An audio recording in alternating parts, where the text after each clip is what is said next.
Hello viewers, Paschimbanga রাজ্য সরকারি কর্মচারীদের জন্য খুবই গুরুত্বপূর্ণ লেটেস্ট একটি আপডেট উঠে এসেছে। এই মুহূর্তে পশ্চিমবঙ্গ রাজ্য সরকারি কর্মচারীদের ডিএ নিয়ে খুবই গুরুত্বপূর্ণ লেটেস্ট একটি আপডেট উঠে এসেছে। বন্ধুরা, ভিডিওটি শুরু করার আগে আপনাদের কাছে ছোট্ট একটি রিকোয়েস্ট, আপনারা যদি এই চ্যানেলের প্রথম দর্শক হয়ে থাকেন অবশ্যই চ্যানেলটিকে সাবস্ক্রাইব করে নোটিফিকেশন বেলটি অন করে রাখুন এরকম লেটেস্ট ডিএ সংক্রান্ত খবর সবার আগে পাওয়ার জন্য। আপনি যদি পশ্চিমবঙ্গের একজন রাজ্য সরকারি কর্মচারী হয়ে থাকেন তাহলে ভিডিওটি আপনার জন্য হতে চলেছে খুবই ইনফরমেটিভ। ভিডিওটি মাঝে থেকে কোথাও এক সেকেন্ডও স্কিপ করবেন না, প্রথম থেকে শেষ পর্যন্ত দেখার অনুরোধ রইল। তো বন্ধুরা, চলুন আজকে সেই প্রতিবেদনটি আমরা এক নজরে দেখে নেই।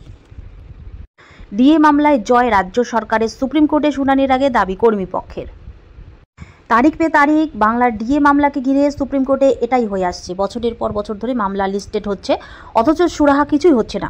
ফলে বারবার হতাশার মুখ দেখতে হচ্ছে বাংলার সরকারি কর্মীদের। এদিকে আগামী 7ই মে ফের একবার শুনানি রয়েছে শীর্ষ আদালতে ডিএ মামলার। ফলে সকলেরই প্রত্যাশা কিন্তু রয়েছে তুঙ্গে। তবে এরই মাঝে সরকারি কর্মীরা বিরাট ঘোষণা করে দিলেন, ডিএ বা মহার্ঘ ভাতা মামলা নাকি জিতে গিয়েছে রাজ্য সরকার। এখন স্বাভাবিকভাবে প্রশ্ন উঠছে যে শুনানির আগে কিভাবে ডিএ মামলা নিয়ে এত বড় দাবি করতে পারেন তারা। সত্যি কি তাই, নাকি এর পিছনে রয়েছে অন্য কোনো বিষয়? আসলে সামাজিক মাধ্যমে বড় দাবি করেছেন রাজ্য সরকারি কর্মচারী সংগঠন কনফেডারেশন অফ স্টেট গভর্নমেন্ট এমপ্লয়িজের সাধারণ সম্পাদক মলয় মুখোপাধ্যায়। তার দাবি অনুযায়ী যে রাজ্য সরকার চেষ্টা করে আসছে যাতে ডিএ মামলা দীর্ঘ থেকে দীর্ঘতর হয়ে যাক, তাতে সাফল্য পেয়েছে রাজ্য সরকার। আমরা মনে করি যে রাজ্য সরকার সাফল্য পেয়েছে। এরপর তিনি আরও জানান যে সরকার গ্র্যান্ট ইন এইড অর্থাৎ শিক্ষক, অশিক্ষক, বোর্ড, কর্পোরেশন কর্মচারীদের ডিএ দেবে কি দেবে না সেই প্রেক্ষিতেও আমরা বারংবার বলছি যে ডিএ মামলা 2009 রোপা অনুসারে, তাই সরকার যাদের বর্তমান নিয়মে ডিএ দেয় সকলেরই তা প্রাপ্য। আপনারা জানেন বা শুনেছেন যে সরকারি কর্মচারীদের ডিএ দিতে মোট 41,770.95 কোটি টাকা খরচ হবে। সরকারি আইনজীবী গত 5ই ডিসেম্বর 2022 সর্বোচ্চ আদালতে এই প্রমাণ্য নথি পেশ করেছিলেন।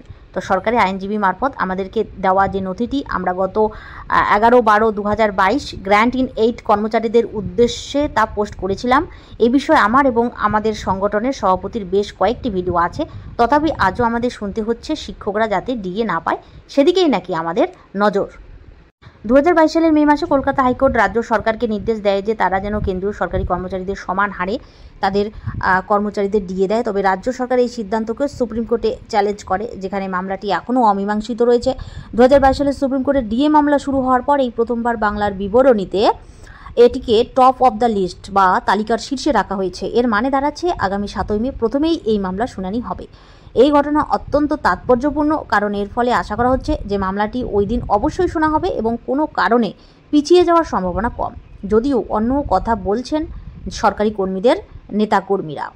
আগামী 7ই মে 2025 সুপ্রিম কোর্টের ডিএ মামলায় মাননীয় 3 বিচারপতি বিক্রম নাথ, মাননীয় সঞ্জয় কারোল এবং বিচারপতি সন্দীপ মেহতার বেঞ্চে 2 নম্বর সিরিয়ালে উঠতে চলেছে।